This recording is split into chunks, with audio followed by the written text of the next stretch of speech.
Yeah, progression though, seriously, it is a very important thing for RPGs. It's that whole self-improving mindset that tells us to kill monsters, to get bigger weapons, to kill bigger monsters, etc., etc. The whole point, basically, of an RPG is to progress with your character.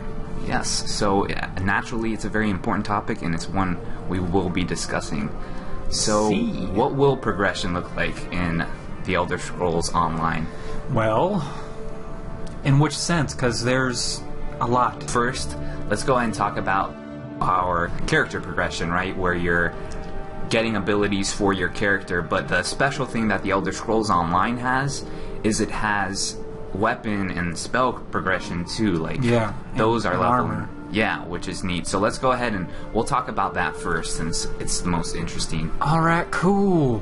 Well, let's see. So, yeah, like you said, spells, weapons, and armor, all of that will progress naturally as you use them. So it's not based on your character's level at all.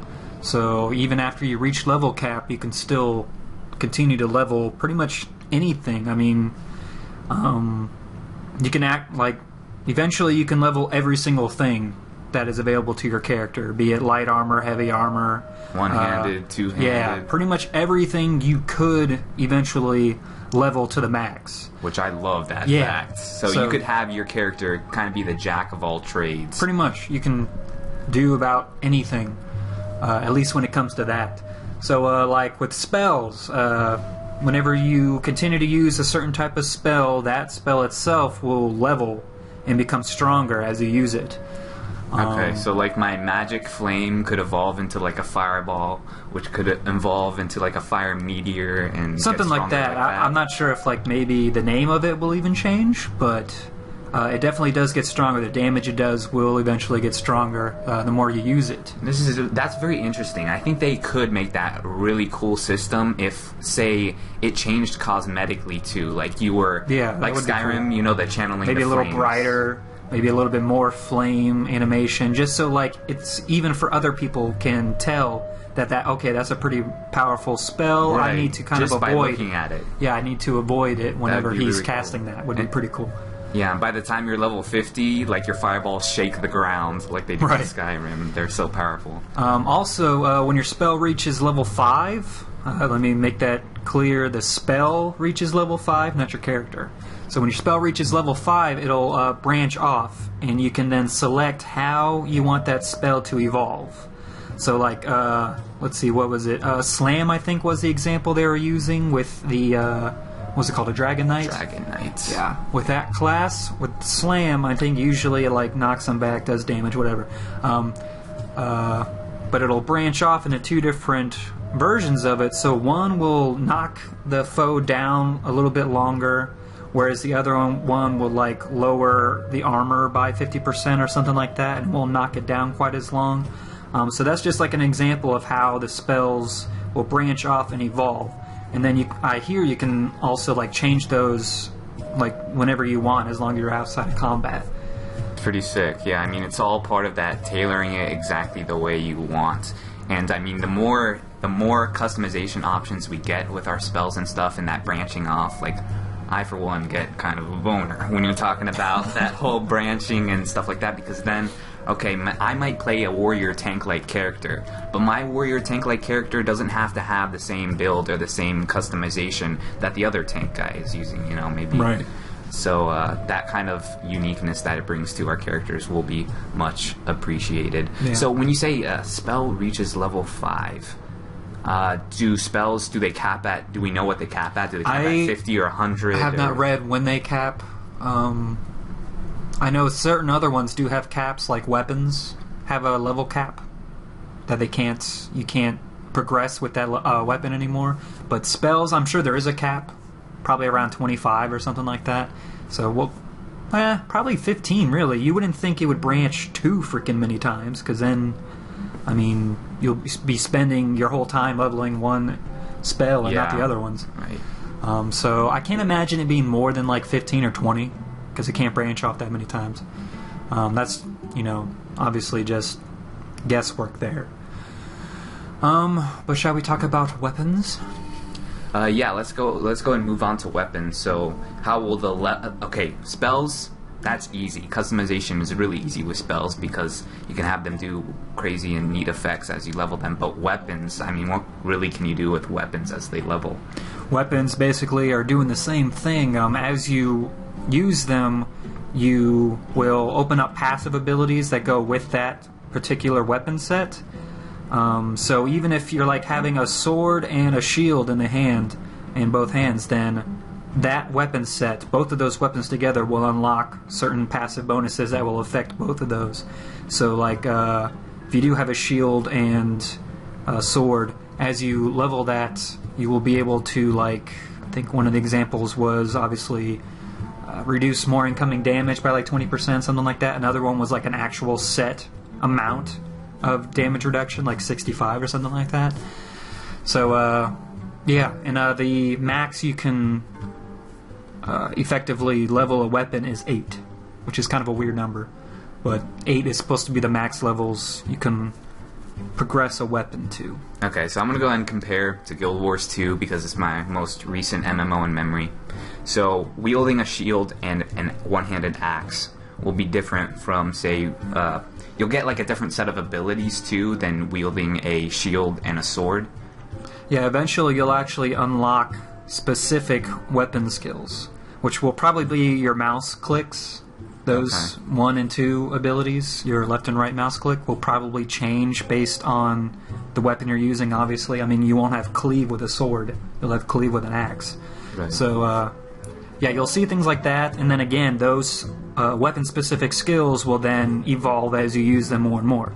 So you're talking about just an amazing amount of customization when it comes to how you want to play and how you want your character to progress. Oh yeah, and I hope they definitely make the passives relevant to what weapon you're using. For instance, I think, okay, Skyrim, I'm trying to think what passive bonus the perk that axes gave you. I think it was like a bleeding or something like that. A bleeding it would apply. Yeah, and then a sword was what, more crit chance, I think? Yeah, more crit, and then mace was their knockback? Or chance to stun. Something like that, yeah. Something weird like that. It makes sense based on what weapon you're using. Yeah, and I hope they stick to that. Because It'll be like that, but even more evolved or involved when it comes to that. I like that. I like the sound of that very much. And then to mix it up even more, then there's armor. Armor, yes. And we can wear any type of armor we want in the Elder Scrolls Online. No matter what class we end up going with, we can finally wear that cloth hood with our awesome... I want to be a battle mage, alright? I'll say it. I want to be a battle mage. I want to have my cloth hood on with my plate armor. Basically be like a spell sword type character. And then also with some sneaking on the side. You know, that complements any playstyle. Gotta have some sneak. Gotta have some sneaks. So you probably have some leather boots on. Yeah. Cloth hood. Probably like either cloth or leather gloves. Mm-hmm. And then you'll have your steel plate chest and... What are those called? What's the... Greaves? Greaves. Greaves? Yeah, plate. So have something like that going on. Yeah. So yeah, basically as you level armor, again, you will get passive bonuses that will pertain to that particular armor set. So of course, if you are using a lot of light armor, then you'll start getting passive bonuses that will increase your effectiveness in magicka. Same thing with medium armor, you will get passives in stamina. And then heavy armor, I think, is mostly on health. So become that tanky kind of person, you want to have a large health pool. Oh yeah. So you'll be receiving bonuses in that, as well as like damage reduction. What we aren't sure yet of, though, is if, like, you know how in Skyrim certain armor slots have specific bonuses that only they have? Like, you know how feet have, like, the muffle, the sound? Yes. And gloves have, like, extra damage while backstabbing, or what's some other ones that the gloves have? More damage? It would do like twice as much damage if it was a stealth attack. Yeah. I'm trying to think of other ones. So, yeah, we're not sure if that will be in this as well. So, like, if you want a particular bonus, you would have to wear that particular weapon, or, I'm sorry, that particular armor in that slot. I don't know if that makes any sense. Yeah, no, Hopefully that makes makes some sense, at least. You know what I hope they don't do? What Skyrim did, and I hated Skyrim for doing it, was they offered special perks if you were like, say, full plate armor. Right. They offered a special perk where your armor was way more effective if every piece of your armor matched and was all plate or all cloth or all medium armor. I actually didn't like that because it felt very restrictive. Yeah, it kind of felt like you had to strive to do that to feel at all like I was worthy. playing I had to do that to play the class most effective, like min-maxing type stuff. Like I couldn't mid-max if I was wanted to mix and match armor pieces, and that's always been fun to me in test games, and I kind of bummed me out when Skyrim was like, oh yeah, you can do that, you'll just suck at it. I just hope the pieces look like they fit. Like if you're wearing a cloth hood on steel chest piece, I want it to look like it belongs. Yeah, imagine it's kind of sticking out. I don't want it to look like the clipping and stuff. Like remember WoW clothing before what was that one expansion came out? Wrath of Lich King? Or? Was it that one where they started like making everything grays and browns and everything? So everything sort of matched. But before then, you looked like a clown because he had like purples. Before that, you looked like the Joker. Yeah, like a Skittles package or something. Yeah. So it'll probably be kind of rustic looking because they had that kind of gritty feeling. Do we know about test games? Do we know about dyes? Like, will we be able to dye them? I have not seen anything in that. I mean, a lot of those details are probably going to finish later. They want to make sure the bulk of the game is stable and everything before they start working with that. Which is like why they were talking about player housing will probably not be in the game at launch, but it's something they are still discussing and are planning on adding. How dare they? Player housing is the bulk of the game for me. That's my pride and joy. I want a house to decorate and store all my shiznit. So the things that do actually pertain to your player's level is of course your health, stamina, and magicka, the three stats that we know and love in test games. So as your character levels, you receive 1 point to put into either health, stamina, or magicka.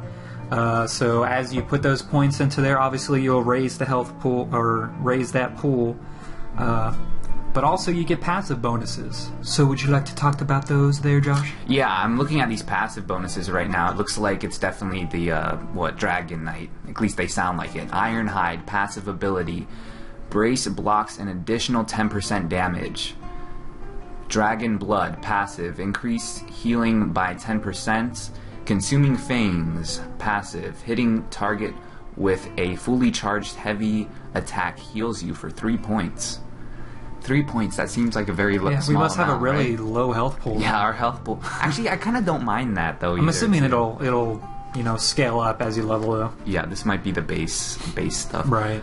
Scale Armor, passive. Increases spell resistance by 80.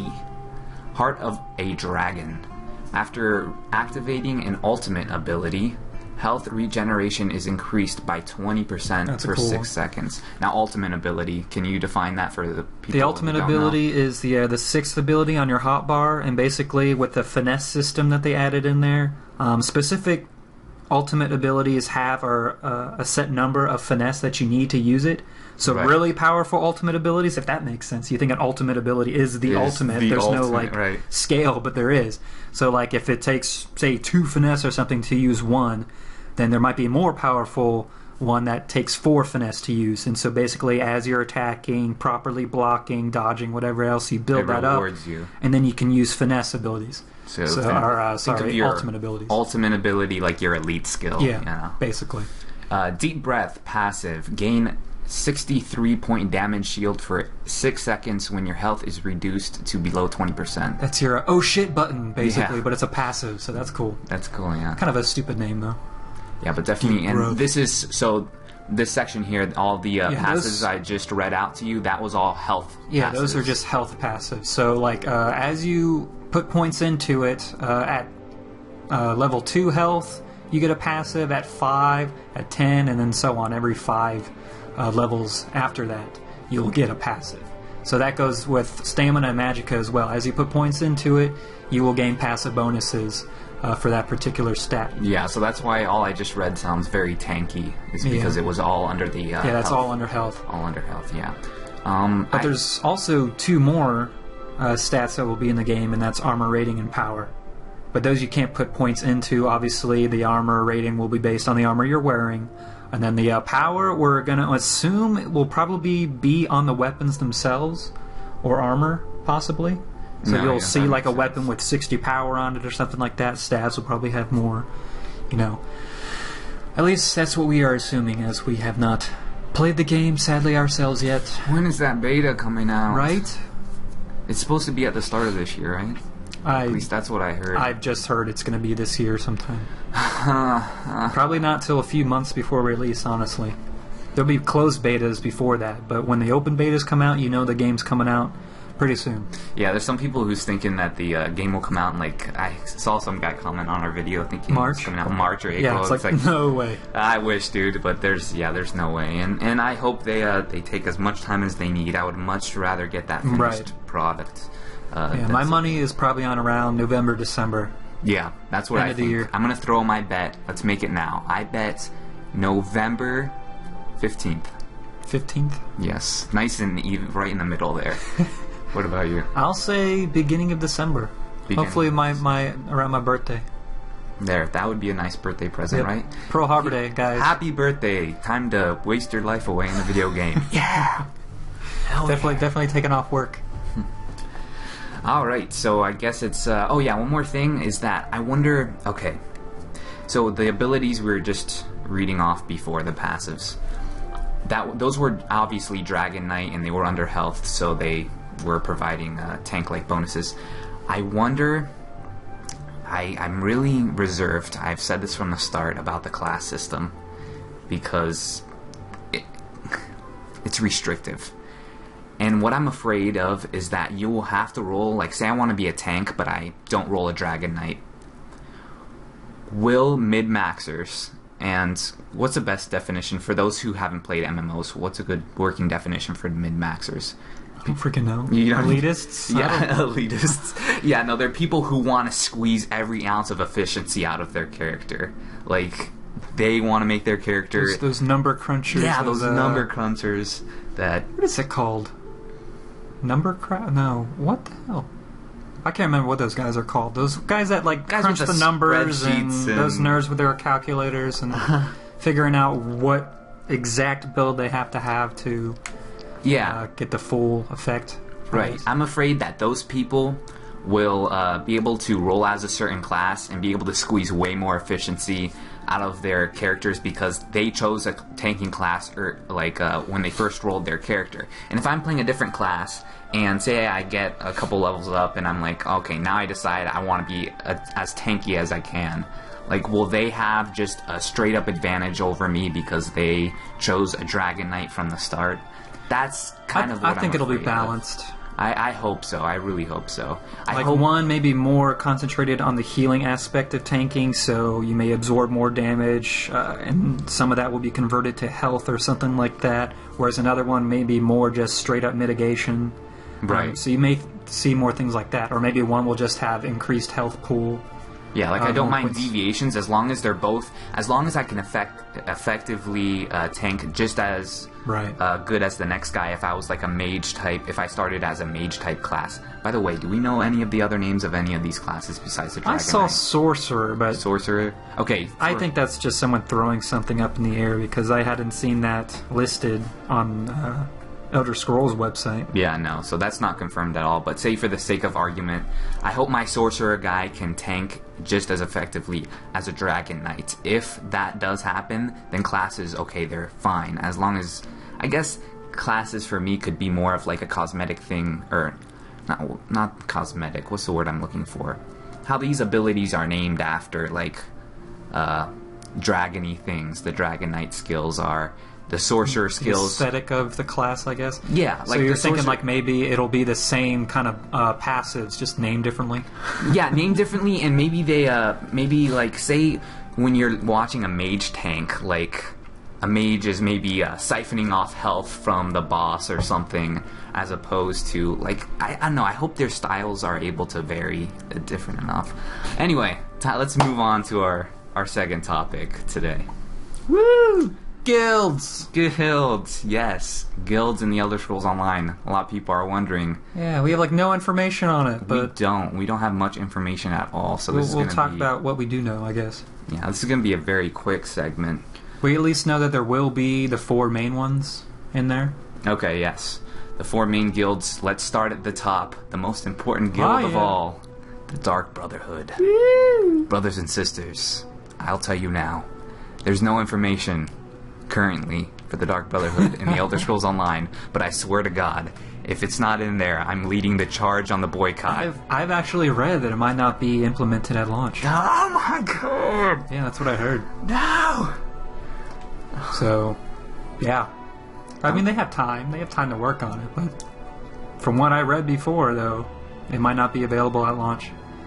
Not available at launch. That's the game. That should be the know. core focus. Should be the Dark Brotherhood. Forget. And then here I'm reading below the Fighters Guild. So the Fighters Guild is confirmed. Yeah, no my one joins least the Fighters favorite. Guild. Who joins a freaking Fighters Guild, man?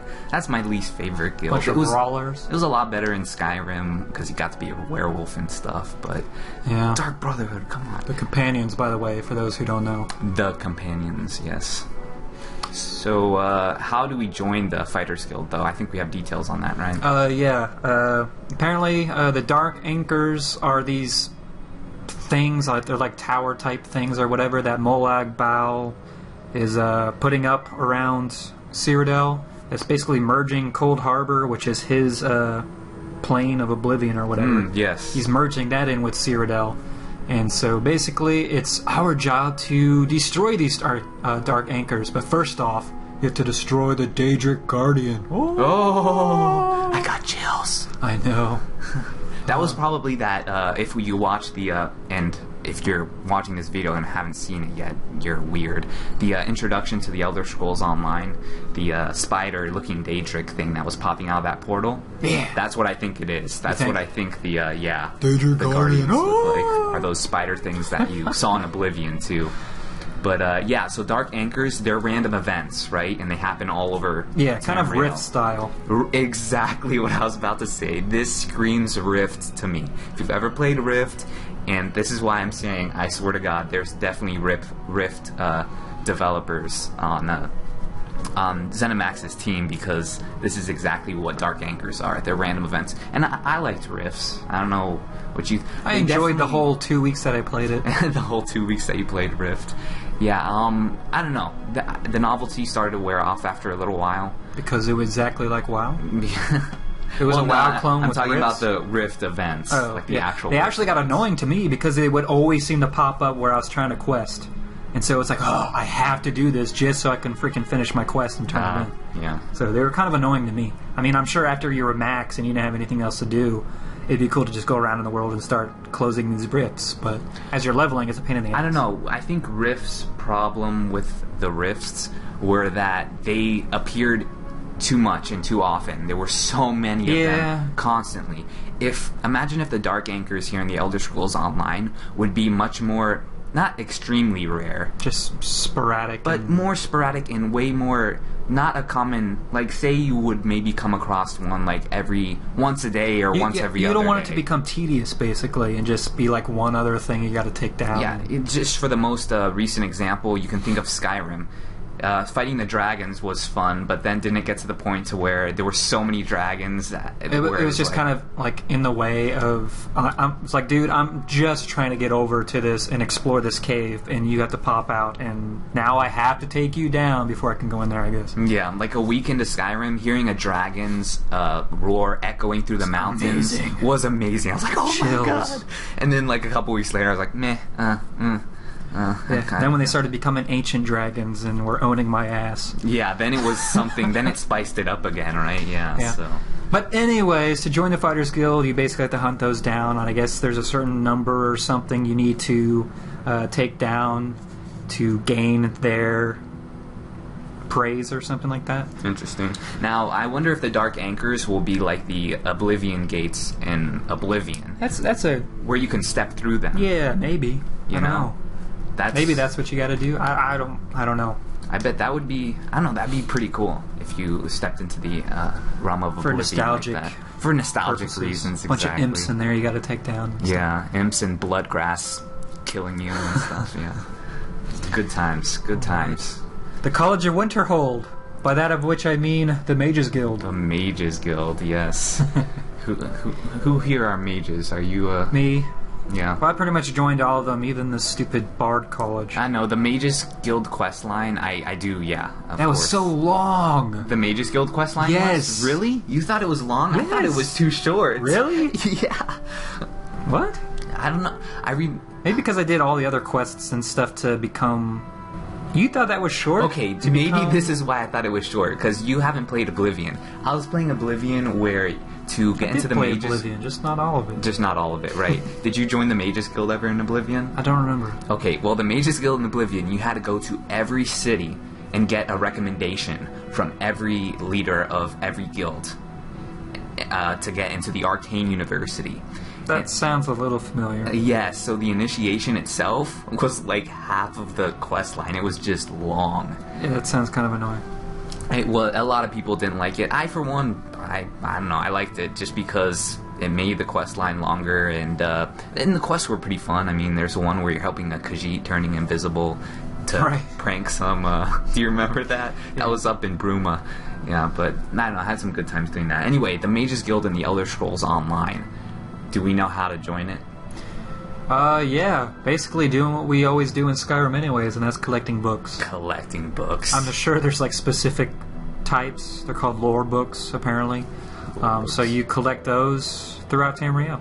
That's cool. You don't have to tell me twice to collect books. I thoroughly enjoy You like collecting books just to stack them on Yes, shelves. I loved filling my shelves full You of were like the same ridiculous. books. I have like 14 of the same copy. Every time I walk in while you're playing Skyrim, I see like these massive shelves just lying, and they're not even different books. No. Like they're the same books. Like you have Pretty much every book I ever see, I collect. And then I'm like, I actually end up filling up most of my bags. The weight is just full of books. Yeah. And then I was like, all right, I'm getting encumbered. I gotta go turn these books in. Oh my gosh. Like you had Dude, the... I had like 8 shelves, tall ass shelves full of freaking Oh, books. yeah. It looked good, I alright? remember seeing you had a whole shelf just with books, the beggar book. It was the beggar, and it's like there's just a ton of them. Yeah. Hey, they were all first editions, alright? So they were expensive. Yeah. I don't know, I read books a lot when I was playing Skyrim, mostly because I didn't want to leave my computer at all when I was playing, so even when I got up to go get something to eat, I would come back, open up a book, and read it while I'm like eating my cereal. God. Oh man, it was awesome. You're It was such a lord. No, awesome is the word you're looking for. Awesome. Nerd. Anyway, yeah, so finding lore books around Tamriel, that's going to be the way we join the Mage's Guild, apparently, and it's also attached to an achievement. At least that's what I hear. Really? Yeah, it's also attached to an achievement. The more books you find, the better the achievement you unlock, or something like that. But, Ooh. oh, yeah, I know. Which means probably a title system. Yeah. Which probably means a title system. Which I wouldn't mind, especially if the titles are much more connected to the guilds. You know, like, oh, I'm an apprentice in the Mage's Guild, and my character, his title reflects that. I guess. So I wonder what picking up a book will be like. I like in the test games how you open a book and it really looks like you're opening a book. I hope it's not like... It's probably the same. I hope it's Same the same system. thing, because MMO... Hold on, there was another MMO where I was collecting a bunch of books. Warhammer Online. You would pick up a book, but it would go to your journal, and it's just a tab. That's all it is. It's, yeah. it's under a tab, and I don't really like that. I want a physical book that I can put in my house or something, you know. But, Oh, that... But then we also have a different inventory system in the game, so you don't want your whole inventory slots filled with books. that's true. Well, maybe there should be just a whole... Like, maybe you can collect books, and it goes in a special bag that never fills up. I know that's not very... Good RPing Yeah, there. that's not good RPing at all, but for books, come on. Maybe there'll just be book bags. I can run around with a backpack just dedicated to my books. God, you are a nerd. What about the Thieves Guild? Thieves Guild, no information. No not information. found. What the hell? Come on, man. Gray Fox all the way. I don't have to, like, steal a necklace or a ring and plant it on someone? Yeah, and get them thrown in jail where they stay forever.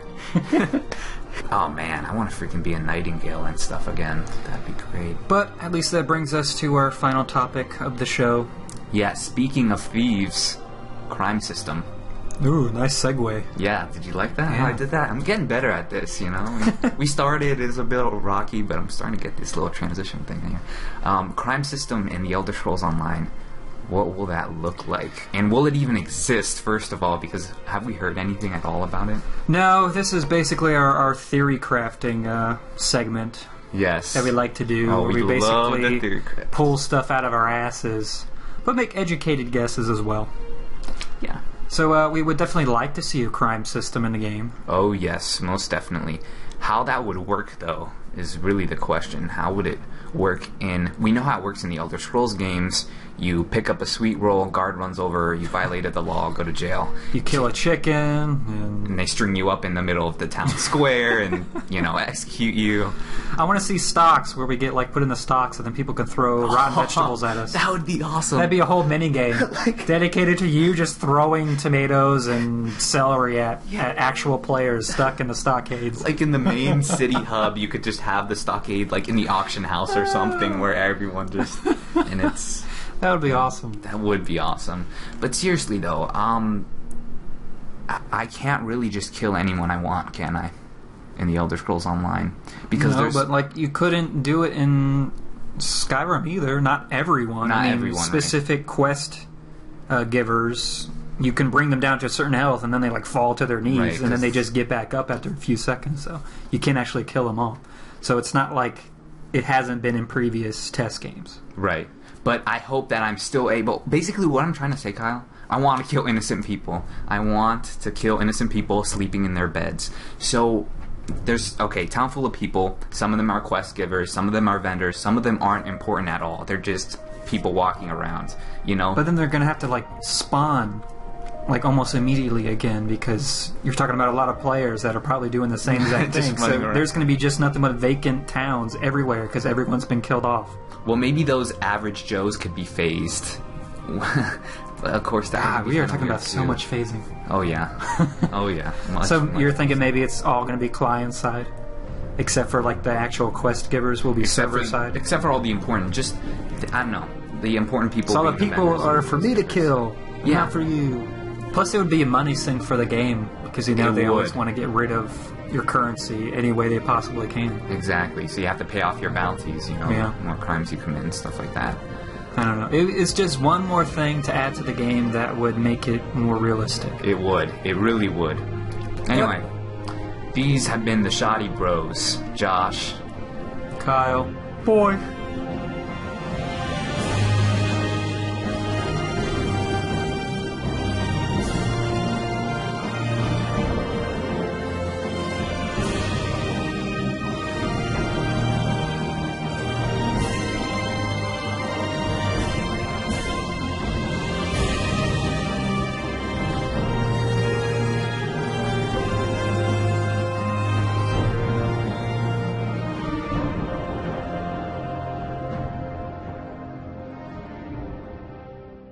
By the Nine Divines! Assault!